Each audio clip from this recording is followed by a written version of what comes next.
আসসালামু আলাইকুম রহমতুল্লাহি ওবরকাতুহু। সম্মানিত দর্শক, ভারত এবং বাংলাদেশের যে সম্পর্ক স্বাধীনতার পর থেকে আজ অবধি, এটি সবসময়ই একটা জটিল আবর্তে ঘুরপাক খাচ্ছে। আমাদের পক্ষ থেকে আমরা খুব হম্বিতম্বি করছি। ক্ষমতায় যাওয়ার আগে ভারতের বিরোধিতা করছি এবং ক্ষমতায় যাওয়ার পর নতজানু ভারতের সঙ্গে যে নতজানু পররাষ্ট্রনীতি, সেই নীতি অনুসরণ করতে বাধ্য হচ্ছি। এখন আমরা যারা সাধারণ মানুষ, তাদের যে সেন্টিমেন্ট, এটি ভারত বিরোধী সেন্টিমেন্ট। আজকে থেকে নয়, হাজার বছর আগের থেকে। এবং এই ভারত বিরোধী সেন্টিমেন্টটিকে সাধারণত ভোটের মাঠে রাজনৈতিক দলগুলো ব্যবহার করার জন্য প্রাণান্ত চেষ্টা করে, যত সম্ভব ভারত বিরোধী গালাগাল দেওয়ার জন্য। কিন্তু যখন একটি দল মনে করে যে তার ক্ষমতায় আসার একটা পথ সুযোগ হয়েছে বা পথ তৈরি হয়েছে, তখন থেকেই তার মধ্যে এক ধরনের ভারত তোষণ নীতি শুরু হয়ে যায়। আর ক্ষমতায় বসে একেবারে ভারত যেভাবে বলে, ঠিক হুবহু সেইভাবে কাজ অতীতের সরকারগুলো করেছে। ভারতের সঙ্গে ওইভাবে বাহাস করেছে, ভারতকে রুখে দিয়েছে, ওইরকম ইতিহাস আমাদের নেই বললেই চলে। একটা দুটো ঘটনা ঘটেছে একবার দুবার। কিন্তু যারা এই ঘটনাটা ঘটিয়েছে, সেটা সীমান্তে কোনো সামরিক কর্মকর্তা হোক, পররাষ্ট্র মন্ত্রণালয়ের কোনো ঊর্ধ্বতন কর্মকর্তা হোক, তাকে কিন্তু তার দায় পরিশোধ করতে হয়েছে। অনেকে চাকরিচ্যুত হয়েছেন, অনেকে জেলে গিয়েছেন, আরও অনেক কিছু। তো এই যে ধারাবাহিকতা, এই ধারাবাহিকতা ২০২৪ সনের সেই নভেম্বর মাসে এসে কেমন হয়েছে? ডক্টর মোহাম্মদ ইউনূস যখন ক্ষমতায় এলেন আগস্ট মাসের পরে, তখন তার কথাবার্তা ছিল দিল্লি বিরোধী।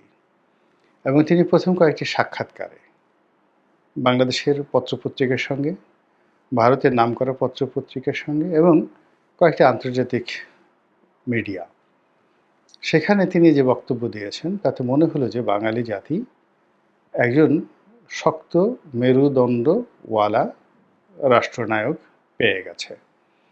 এবং ডক্টর মোহাম্মদ ইউনূস সম্পর্কে আমাদের যে নস্টালজিয়া ছিল, আমাদের যে আবেগ ছিল, অনুভূতি ছিল, তার এই বক্তব্যগুলোর কারণে আমরা আনন্দে উদ্বেলিত হয়ে পড়েছিলাম যে হ্যাঁ, নেতা হওয়া দরকার এমন লোকেরই।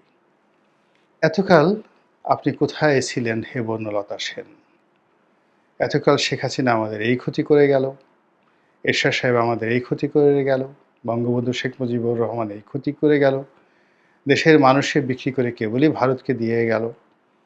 আর গ্রামীণ ব্যাংকের প্রতিষ্ঠাতা ডক্টর মোহাম্মদ ইউনূস, বিশ্বের এত বড় নামকরা একজন ব্যক্তিত্ব, বাংলাদেশের এই ক্ষমতায় বসার সঙ্গে সঙ্গে তিনি ভারতকে পুরো বুড়ো আঙুল দেখিয়ে দিলেন এবং অন্য যে সকল কথাবার্তা বললেন, পুরো বাংলাদেশে একটা গণজাগরণ তৈরি হয়ে গেল ডক্টর মোহাম্মদ ইউনূসের পক্ষে সেই আগস্ট মাসের দ্বিতীয় সপ্তাহে। কিন্তু এটা ক্ষণস্থায়ী, খুবই ক্ষণস্থায়ী। এক সপ্তাহ এই আবেগ আমরাও ধরে রাখতে পারলাম না, ডক্টর মোহাম্মদ ইউনূস তিনিও আর এগোতে পারলেন না। তার পররাষ্ট্র উপদেষ্টা তৌফিক সাহেবের কিছু বক্তব্য, তারপর আরও সরকারে যারা কর্তা ব্যক্তি রয়েছেন তাদের কিছু কর্মকাণ্ড, সব মিলিয়ে মনে হলো যে ভারতকে তোষণ করার জন্য যে পুরনো হাতিয়ার আমাদের অতীতে রাজনীতিবিদরা ব্যবহার করে আসছিল, সেই একই হাতিয়ার ব্যবহার করে ডক্টর মোহাম্মদ ইউনূস তার চলার পথকে মসৃণ করতে যাচ্ছেন। এবং তার আমরা প্রথম নমুনা সেটা আমরা দেখতে পেলাম ডক্টর মোহাম্মদ ইউনূস যখন জাতিসংঘে গেলেন। তো সেখানে সাইড লাইনে বৈঠক করলেন জো বাইডেনের সঙ্গে একেবারে নজিরবিহীনভাবে।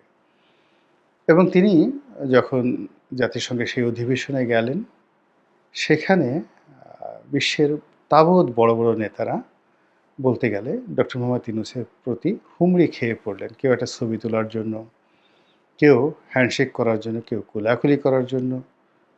কিন্তু বাংলাদেশের পক্ষ থেকে চেষ্টা করা হলো নরেন্দ্র মোদির সঙ্গে একটি বৈঠক আয়োজন করার জন্য। কিন্তু নরেন্দ্র মোদি একেবারে যাকে বলা হয় দৃঢ় প্রতিজ্ঞ, তিনি ডক্টর মোহাম্মদ ইউনূসের সঙ্গে বসবেনই না।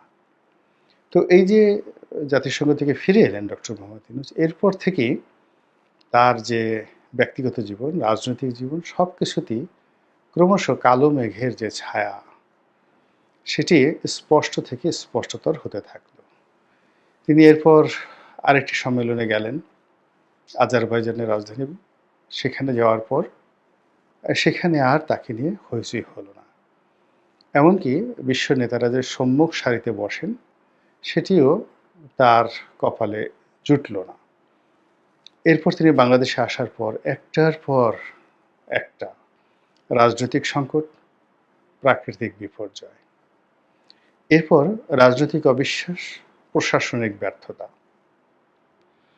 এবং সরকারের বিভিন্ন প্রতিষ্ঠানের সঙ্গে একটির সঙ্গে অন্যটির হুড়োহুড়ি, মারামারি, কাটাকাটি, এরপর রাজনৈতিক দলগুলোর মধ্যে বিভেদ, বিসংবাদ, আর অন্যদিকে সেই যে ইসকন নামক একটি হিন্দু জাতীয়তাবাদী প্রতিষ্ঠান, যেটি কিনা আন্তর্জাতিকভাবে আমেরিকাতে রেজিস্টার্ড এবং আন্তর্জাতিকভাবে খুবই প্রভাবশালী একটি প্রতিষ্ঠান, এই প্রতিষ্ঠানটির সঙ্গে যে কোনো কারণে দেখা গেল ডক্টর মোহাম্মদ ইউনূসের সরকারের সম্পর্ক নষ্ট হয়ে গেল। নেপথ্যে ভারত নাকি পিনাকি ভট্টাচার্য নাকি অন্য কেউ, এটি খোঁজ করার আগেই অনেকগুলো ঘটনা ঘটে গেল। ইসকনের যিনি বাংলাদেশের প্রধান চিন্ময় প্রভু, তিনি গ্রেপ্তার হলেন, আর তার সেই গ্রেপ্তারকে কেন্দ্র করে আরও অনেক কিছু ঘটল ঢাকাতে, দিল্লিতে, কলকাতাতে এবং জাতিসংঘের যে সদর দপ্তরে, ইউরোপীয় ইউনিয়নে, আরও অনেক জায়গাতে, যা কিনা ডক্টর মোহাম্মদ ইউনূস সরকারের জন্য রীতিমতো একেবারে বিষ ফোড়া হয়ে দেখা দিয়েছে। ভারতের শক্তিশালী গণমাধ্যমগুলো 10 মুখে প্রচার করছে যে বাংলাদেশে স্মরণকালের সবচেয়ে ভয়াবহ হিন্দু নির্যাতন শুরু হয়েছে। ডক্টর মোহাম্মদ ইউনূসের যে অন্তর্বর্তীকালীন সরকার, এই সরকারের উপরে যারা ভর করে আছে, এরা সবাই উগ্র জঙ্গিবাদকে লালন করে এবং ভারত যদি খুব দ্রুত ব্যবস্থা না নেয়, সেক্ষেত্রে এই যে ডক্টর মোহাম্মদ ইউনূসের যে জঙ্গিবাদ বা তার যে তালিবানের শাসন, এটি ভারতের স্বাধীনতা এবং সার্বভৌমত্বকে এটি তছনছ করে দেবে এবং ভারতের যে বিভিন্ন এলাকাতে যে বিচ্ছিন্নতাবাদী আন্দোলন চলছে, ক্ষেত্র বিশেষে উগ্রবাদী যুদ্ধ চলছে, এগুলো আর নিয়ন্ত্রণের মধ্যে থাকবে না। কি করতে হবে? বাংলাদেশকে টুকরো টুকরো করে ফেলতে হবে। কয় টুকরো? কেউ বলে 2 টুকরো, কেউ বলে 3 টুকরো, কেউ বলে বাংলাদেশ দখল করে সেখানে হিন্দু দেশ নাম করা হোক। এইরকম প্রচার, তাও আবার যেন তেন নয়, ভারতের বড় বড় মিডিয়া। এবং আশ্চর্যের ব্যাপার হলো যে ভারতের যত রাজনীতিবিদ আছেন, মুক্তমনা বলে, তারপর উদারমনা বলে পরিচিত বুদ্ধিজীবী মহল আছেন, এরপর আন্তর্জাতিক মানের যে সকল পত্রপত্রিকা রয়েছে, সেই পত্রপত্রিকা সবাই এখন বাংলাদেশের ডক্টর মোহাম্মদ ইউনূস সরকারের বিরুদ্ধে এক সুরে কথা বলছেন। সেখানকার চলচ্চিত্রের নায়ক নায়িকা, গায়ক গায়িকা, যাদের খুব সামাজিক ইনফ্লুয়েন্স রয়েছে, তারাও বাংলাদেশের বিরুদ্ধে কথা বলছেন।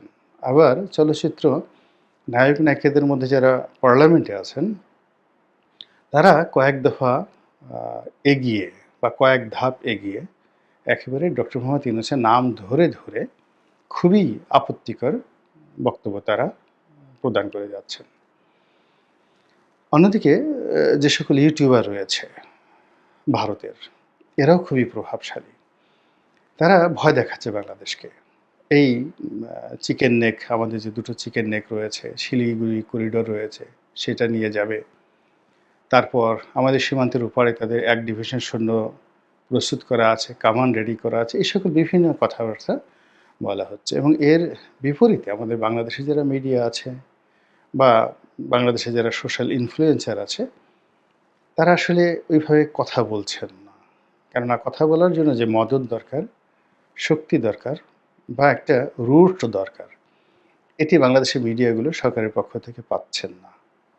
আর অন্যদিকে ভারতে যারা প্রচার প্রোপাগান্ডা করছেন তারা অমিত শাহ থেকে শুরু করে নরেন্দ্র মোদী, রাজ্য সরকার থেকে শুরু করে, ইসকন থেকে শুরু করে আরও অনেক দেশি এবং আন্তর্জাতিক চক্রের কাছ থেকে একেবারে অকণ্ঠ সমর্থন পেয়ে যাচ্ছেন। এর ফলে এই বাংলাদেশ বিরোধী প্রচার, বিশেষত ডক্টর মোহাম্মদ ইউনূস বিরোধী মানে যে প্রচারণা, এটি এখন তুঙ্গে এবং টক অফ দ্য ওয়ার্ল্ডে পরিণত হয়েছে। এবং আপনারা সবাই জানেন যে মায়ানমারের অং সান সুচির যে সরকার, তিনিও নোবেল লরিয়েট ছিলেন। তো তার বিরুদ্ধে যখন এভাবে প্রচার এবং প্রোপাগান্ডা শুরু হলো, তিনি কিন্তু টিকতে পারেননি এবং তাকে জেলে যেতে হয়েছে। তো অং সান সুচির যে রাজনৈতিক ক্যারিয়ার, বর্ণাঢ্য শিক্ষা, তিনি অক্সফোর্ডের ছাত্রী ছিলেন।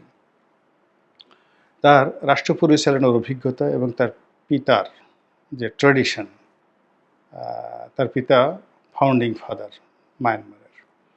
তো এখন সেই জেনারেল নেওইনের কন্যার যদি এই অবস্থা হয়, বাংলাদেশের ডক্টর মোহাম্মদ ইউনূসের কী হতে পারে, এটি নিয়ে এখন অনেকে ক্যালকুলেশন করছেন। এদিকে ডক্টর মোহাম্মদ ইউনূসকে যারা প্রোটেক্ট করবেন, তার পক্ষে যারা কথা বলবেন, মুখপাত্র, বিশেষ করে তথ্য উপদেষ্টা কথা বলবেন বা তথ্যমন্ত্রী কথা বলবেন, আসিফ নজরুল সাহেব কথা বলবেন, অন্যান্য মাহফুজ যারা আছেন মাস্টার মাইন্ড তারা কথা বলবেন, প্রথম আলো বলবে, ডেইলি স্টার বলবে, কিন্তু সবার মুখে মনে হয় যেন বজ্রপাত হয়েছে। আবার কেউ কেউ নিজেরাই নিজেদের কাপড় চোপড় বা ধুতি সামলানোর জন্য রীতিমতো ব্যস্ত হয়ে পড়েছেন। প্রথম আলোর অফিসে আগুন লাগানোর চেষ্টা হচ্ছে, অনেক অফিস ভেঙে দেওয়া হয়েছে, ডেইলি স্টারের অফিস বন্ধ করার জন্য অনেক কিছু করা হচ্ছে। এখন তারা ইয়ানফসি নিজেরা বাঁচবে না ইয়া ইনুসু বলবে, এটি নিয়ে প্রথম আলো, ডেইলি স্টার সিদ্ধান্ত নিতে পারছে না। আসিফ নজরুলের একটা মিডিয়া ভ্যালু আছে, তো তিনি কিছু হয়তো বলতেন, কিন্তু তার সেই বক্তব্য এখন কেউ খাবে না। তিনি যথেষ্ট সমালোচনার মুখে পড়েছেন তার ব্যক্তিগত জীবন, কর্ম নিয়ে। বিএনপি বলেন, জামাত বলেন, ইউটিউবাররা বলেন, পিনাকি ভট্টাচার্য বলেন, ইলিয়াস হুসাইন বলেন, সকলে একযোগে এমনভাবে তার বিরুদ্ধে লেগেছেন, এখন এই লোকটি তাকে হারপিক খেয়ে বা ইঁদুরের বিষ খেয়ে মরা ছাড়া এখন তার আর অন্য কোনো উপায় নেই। আর তিনি যদি এখন ডক্টর মোহাম্মদ ইউনূসের পক্ষে বলেন, ভারতের বিপক্ষে বলেন, ওটা রীতিমতো আরও হিতে বিপরীত হয়ে যাবে। ফলে বেচারা ডক্টর মোহাম্মদ ইউনূস তার প্রায় ৮৬-৮৭ বছর বয়সে তিনি এখন উদাস নয়নে তাকিয়ে আছেন। আর ভারতের এই যে বহুমুখী তার যে প্রচার এবং প্রোপাগান্ডা এবং তাকে হটানোর জন্য যে মাস্টার প্ল্যান ভারত নিয়েছে, জলে, স্থলে, অন্তরিক্ষে, দেশে, দেশের বাইরে, তো এই যে চক্রান্ত, সেই চক্রান্ত তিনি কত দিন বা কতক্ষণ বা কত সময় মোকাবেলা করতে পারবেন, সেটাই এখন দেখার বিষয়। মহান আল্লাহ রাব্বুল আলামিন আমাদের সবাইকে হেদায়েত দান করুন এবং হেফাজত করুন। আসসালামু আলাইকুম ওয়া রাহমাতুল্লাহি ওয়া বারাকাতুহু।